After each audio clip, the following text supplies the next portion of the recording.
All right, everybody. How do you heat your greenhouse? So this is just a thin layer of plastic in the greenhouse. I do have power ran in here to this aquarium pool heater.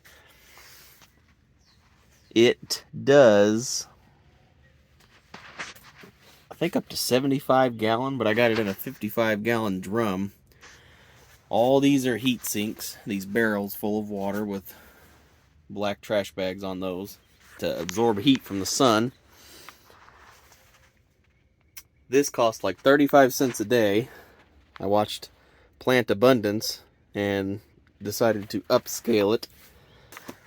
Another thing about this aquarium heater, it was kind of inexpensive. I think it was around $34, and it only costs around 35 cents a day.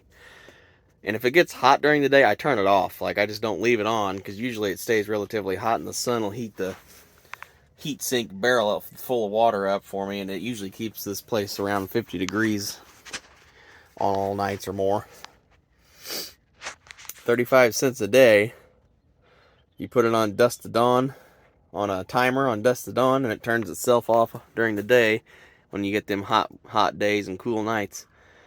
It's perfect. So you could leave it on and it would keep this barrel at 93 degrees, but it gets pretty hot in here, so I try not to do that. And so far, the only time I have to put more safety measures in, like this extra piece of plastic to allow more heat to stay in, I usually just tuck it on the sides to create a bubble to keep more heat in. I only have to do that if it gets below 32, and that's usually like a wind chill kind of thing. But other than that, I've had tomato plants in here since January in zone 6B, which is pretty awesome. Cheap solution, and another trick you can do to keep more heat in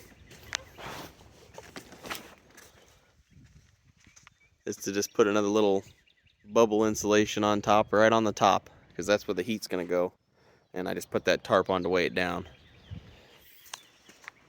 And it'll stay around 60 degrees in there whenever it's below freezing outside, which is pretty awesome.